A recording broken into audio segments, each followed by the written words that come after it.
Está no ar o Conexão Pinheiro, o seu telejornal semanal. E vamos aos destaques dessa edição. Ciência e tecnologia na estética. Quais são os limites? Os números alertam. O uso da camisinha entre os jovens no Brasil voltou a cair. Envelhecimento da população e expectativa de vida.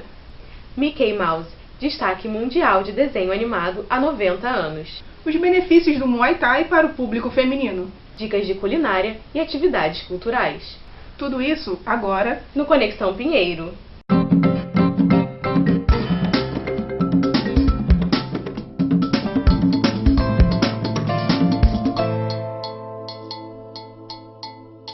O índice de DST aumentou 85% nos últimos 10 anos. Os números alertam. O uso da camisinha entre os jovens no Brasil voltou a cair. Nos últimos anos, o crescimento das doenças sexualmente transmissíveis alcançou níveis preocupantes e revelou que a juventude vai à contramão da utilização dos preservativos. Dados recentes do Ministério da Saúde apontam que 40 mil novos casos de doenças sexualmente transmissíveis, como HIV, sífilis e hepatite, são diagnosticadas por ano no país. Em fevereiro deste ano, o Ministério da Saúde divulgou que casos de HIV e AIDS entre jovens de 15 a 24 anos aumentou 85% nos últimos 10 anos. Por que você acha que as DSTs voltaram a aumentar? Eu acho que o governo não parou um pouco de desenvolver as campanhas que ele vinha desenvolvendo. Eu acho que é porque a gente está vivendo num mundo onde as pessoas acham que está livre para qualquer coisa. Então, qualquer relação elas podem sentir livre, o que está totalmente errado, né? Porque você pode ser livre, mas se prevenindo, usando camisinha e etc. Que os jovens de hoje em dia não pensam no amanhã, pensam só no momento, e eles acham que é prazeroso fazer sem camisinha, no caso, e depois que a bomba estoura, já era, né? E na hora da relação sexual, você utiliza algum método para prevenir essas doenças? Sim. Utilizo o método da camisinha em toda a relação, mesmo tendo um parceiro fixo e tendo já bastante tempo de relacionamento, acho que é importante, não só pela minha saúde, mas como a saúde dele também. Eu tenho uma vida estável sexualmente, então eu não uso periodicamente. Eu sou Débora Nicolau, para o Conexão Pinheiro. Até que ponto as pessoas chegam para cuidar da beleza? Quais são os limites de um procedimento estético? A apresentadora Larissa vai conversar com uma profissional da área. Hoje vamos falar sobre procedimentos estéticos com Ediane de Oliveira, que é graduada em Biomedicina e Farmácia. Seja bem-vinda. Obrigada. Então, Ediane, como você vê esse aumento nos procedimentos estéticos que estão acontecendo nos últimos anos? O que eu tenho visto no meu consultório, influência de influenciadores digitais, as mídias sociais, então as pessoas tiram selfie o tempo todo e seguem muito blogueiras, elas dizem o que é bonito, o que não é, e as pacientes, principalmente as mulheres, né? Elas desejam estar parecidas com essas pessoas e postar foto o tempo todo, mostrar que está bem, é o que eu tenho visto com o público de hoje. Sim. E, atualmente, qual é a sua maior preocupação como profissional com esse aumento dos procedimentos estéticos? Você acha que as pessoas, como elas têm se deixado levar pela rede social, se isso tem causado arrependimento, alguma coisa assim? Sim, quando a gente fala de procedimento estético minimamente invasivo, nada vai causar um arrependimento eterno, porque são procedimentos reversíveis. Mas eu fico preocupada sim, porque às vezes elas olham uma coisa que elas querem e nem sempre é possível deixá-la igual a alguém, deixá-la aquele nariz que ela quer, nem sempre é possível fazer, nem mesmo com cirurgia plástica, e muito menos com esse tipo de procedimento. Então hoje se desenvolvem padrões, o lábio tem que ser assim, a mandíbula tem que ser de tal jeito, e aí elas procuram um procedimento para ficar igual a alguém, para estar dentro desse padrão, e nem sempre vai adaptar a todo mundo, nem sempre o resultado vai ser igual para todos. Sim. E você já passou por alguma situação complicada com pacientes em relação a isso? Sim, a gente acaba passando. Eu trabalho na área há mais de 15 anos. Então, num período desse, a gente vê. Sim, e às vezes o resultado é insatisfatório, porque às vezes a expectativa do paciente é algo irreal, ou algo que não seria legal esteticamente. porque tem modas que às vezes esteticamente não são legais. E eticamente eu acredito que a gente tem que trabalhar dentro de um padrão, hoje a gente usa muito o termo harmonizar, principalmente na face. A gente usa o termo harmonização facial.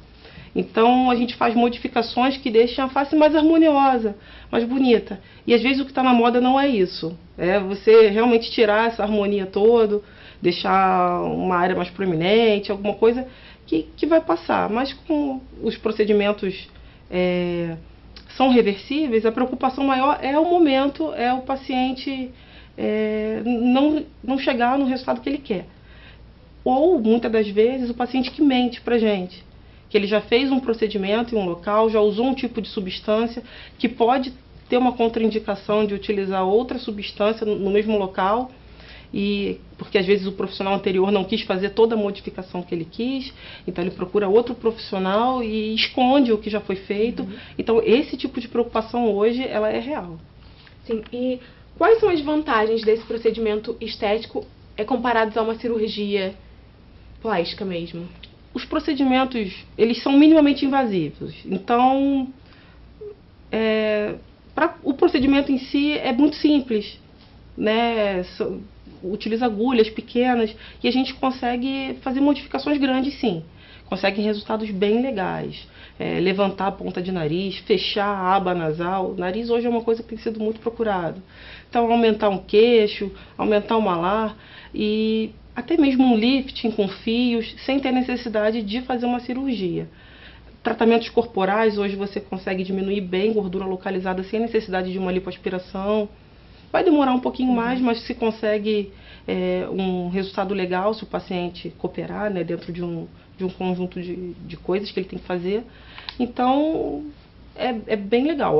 O paciente que inicia o tratamento estético numa idade adequada e que começa a ter alguns cuidados, possivelmente ele nunca vai precisar fazer uma plástica. Pode, alguns casos, né? Isso. E quais seriam, assim, as suas dicas, o que seria necessário para a pessoa se preparar para o pós-procedimento, para que ela aja da forma correta no pós-procedimento? Primeiro, obedecer tudo que está descrito. Geralmente o paciente ele chega no consultório, ele assina um termo de tudo que pode ocorrer depois do procedimento e tudo que ele tem que fazer para aquilo dar certo. Então, a maioria dos procedimentos estéticos não pode se expor ao sol, a grande maioria. Se houver um hematoma e houver exposição ao sol, vai haver uma hiperpigmentação no local, uma mancha. Então, o sol é um dos principais. Porém, existem vários procedimentos que o paciente não pode fazer exercício físico, não pode fazer movimentos muito extenuantes. Então, se ele obedecer tudo direitinho, não vai ter qualquer risco, porque dentro dos procedimentos estéticos, os riscos são estéticos. Então, o risco é de você ter uma complicação inestética. Então, você fez um procedimento, não respeitou o que tinha que ser feito depois, você pode ter um problema estético, um novo problema, né? Como uma mancha. Entendo. Muito obrigada pela sua participação, tá bom, Mediane? E no próximo bloco falaremos sobre o envelhecimento da população brasileira. Voltamos já já.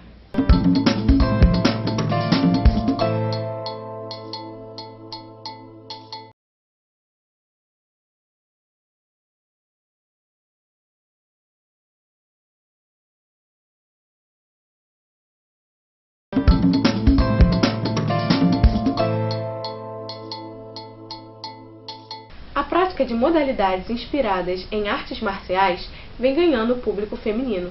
Isso porque, além de serem divertidas e desestressantes, elas também ajudam a queimar calorias e modelar o corpo. O Muay Thai é uma luta originária da Tailândia que foi introduzida nas academias para atender a demanda por atividades menos repetitivas. O emagrecimento rápido é um dos principais atrativos. Os movimentos da luta exigem uma forte preparação física e muito trabalho cardiovascular, por isso o gasto calórico é muito alto. A luta atende bem o público feminino e, de acordo com treinadores, além de proporcionar os ganhos físicos, as mulheres gostam e têm facilidade em aprender os movimentos. Para começar a atividade, alguns itens são necessários: Mas o ideal, antes de se matricular e comprar equipamentos, é fazer uma avaliação médica para verificar se você está apto para a atividade. As novas projeções do IBGE relatam que 1 em cada 4 brasileiros terá mais de 65 anos em 2060. O repórter José Terroso mostra pra gente um pouco mais sobre esse fenômeno do envelhecimento. Segundo o IBGE, a população brasileira está em trajetória de envelhecimento e até 2060 o percentual de 9,2% passará para 25,5%, ou seja, 1 em cada 4 brasileiros será idoso. Segundo a Pesquisa Nacional por Amostra de Domicílios, PNAD, divulgada pelo IBGE no mês de outubro deste ano, a tendência de envelhecimento dos últimos anos ganhou 4.800.000 idosos desde 2012, superando a marca dos 30.200.000 em 2017. Eu sou José Terroso para o Conexão Pinheiro. O quadro Mundo Geek de hoje presta homenagem a Mickey Mouse. O personagem mais famoso do mundo completou 90 anos em 2018.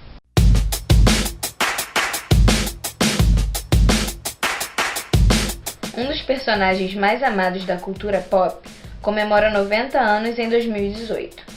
Mickey Mouse foi uma criação do poderoso Walt Disney em 1928 e fez sua estreia oficial em 18 de novembro no curta Steamboat Willie. Amado e conhecido mundialmente, o personagem colheu muitos frutos durante sua carreira e foi por pouco que não ganhou vida, se não fosse pela insistência do seu criador.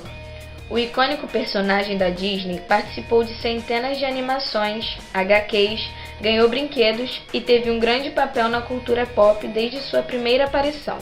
O sucesso de Mickey foi arrebatador, sendo um marco para a indústria pop, como o primeiro desenho que se espalhou pelo mundo. Parabéns pelo 90º aniversário, Mickey!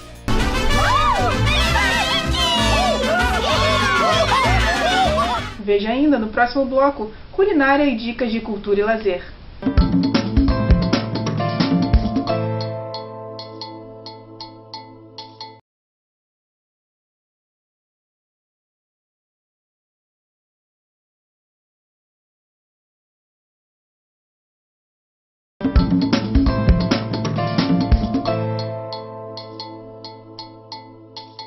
No quadro de culinária de hoje, aprenderemos a fazer um maravilhoso drink.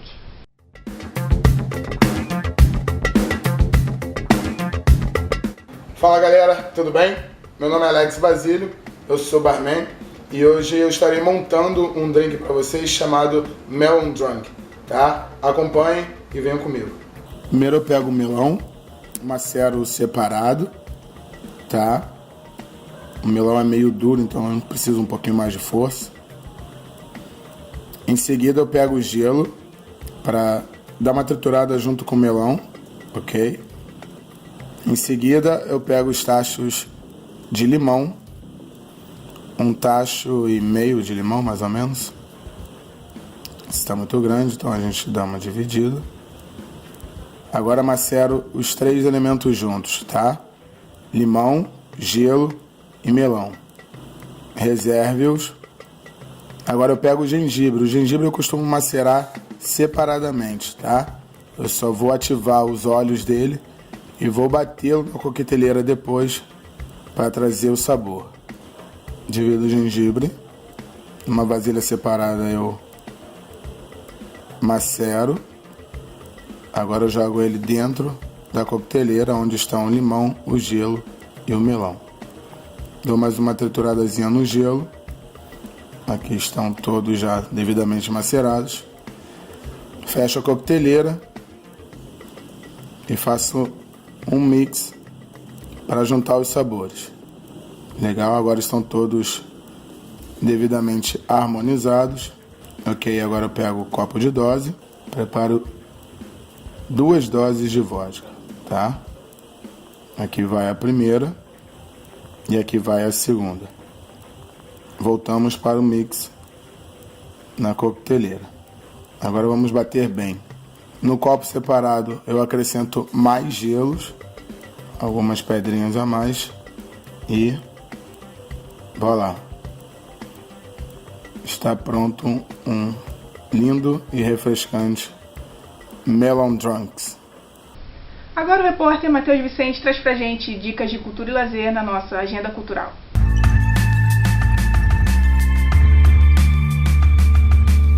Na agenda cultural de hoje, teremos 3 eventos no Vivo Rio até janeiro de 2019. A cantora Gal Costa fará um show no dia 7 de dezembro, sexta-feira, interpretando as canções do seu novo álbum, A Pele do Futuro, que chega agora no lançamento da gravadora Biscoito Fino, inspirado pela Black Music dos anos 70, com canções inéditas de músicos como Emicida, Nando Reis, Djavan e participações especiais das cantoras Maria Bethânia e Marília Mendonça.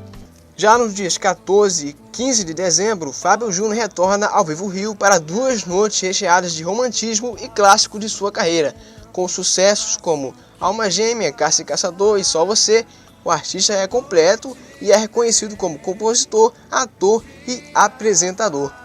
E para começar o ano de 2019, nos dias 11, 12, 13, 18 e 19 de janeiro, Ney Mato Grosso se apresenta no Vivo Rio com o lançamento da sua nova turnê mundial. Para maiores informações, entre no site vivorio.com.br/agenda ou em contato com o número 21 2272 2901. E o cantor Thiaguinho não para de inovar. Depois de rodar o Brasil com as turnês Tardezinha, cantando sucesso do pagode dos anos 90 e Só Vem, com música de seu último álbum de inéditas, o artista se apresenta nesta terça-feira, a partir das 10 da noite, no Teatro Bradesco Rio.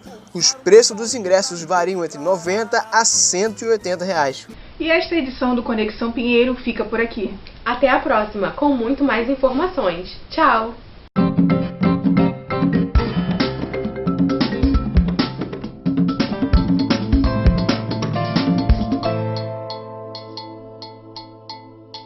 A ansiedade faz parte das experiências humanas e é uma das principais consequências do estresse.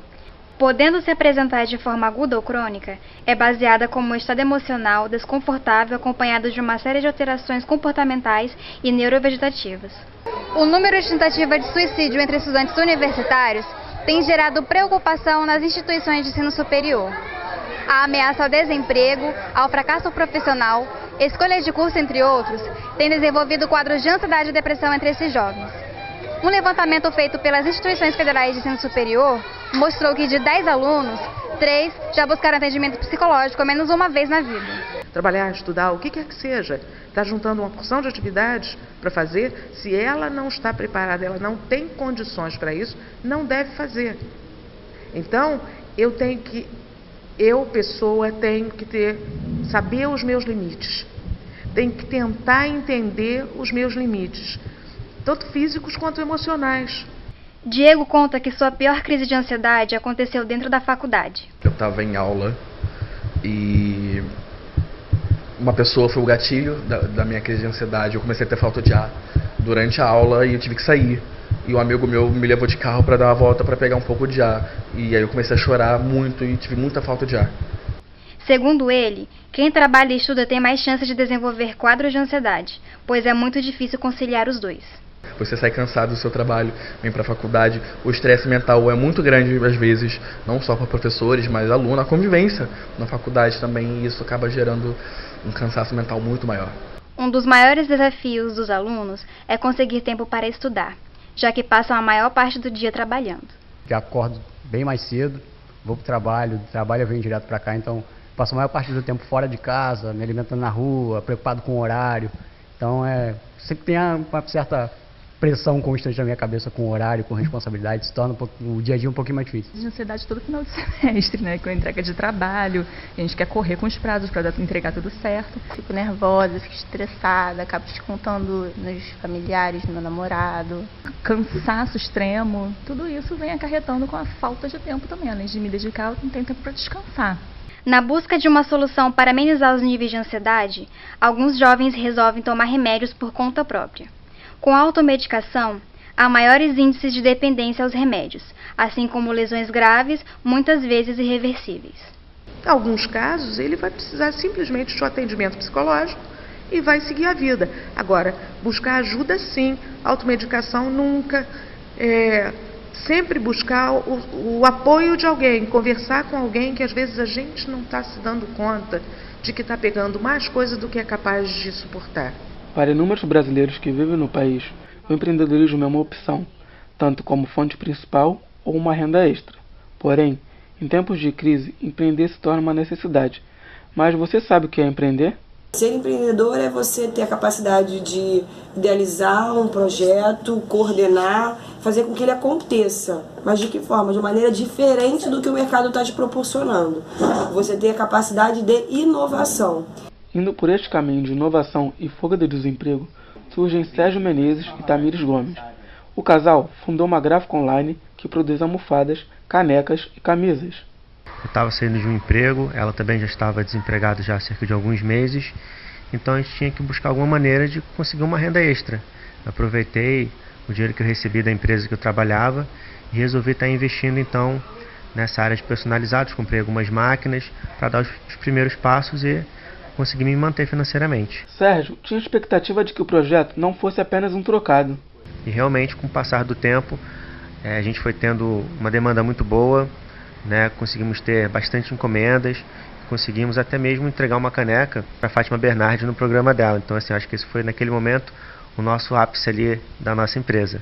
De acordo com o estudo feito pelo Instituto Brasileiro da Qualidade e Produtividade, no ano de 2015, a taxa total de empreendedorismo no Brasil foi de 39,3%. No ano de 2016, caiu para 36,6%. E no ano de 2017, para 36,4%. Na contramão desses dados, a empreendedora Tatiana Franco decidiu investir em produtos low carb, que são alimentos com baixa quantidade de carboidratos e são muito procurados por aqueles que querem perder peso rapidamente. Eu já fiz essa dieta muito tempo atrás, que não é uma dieta, é um estilo de vida, né?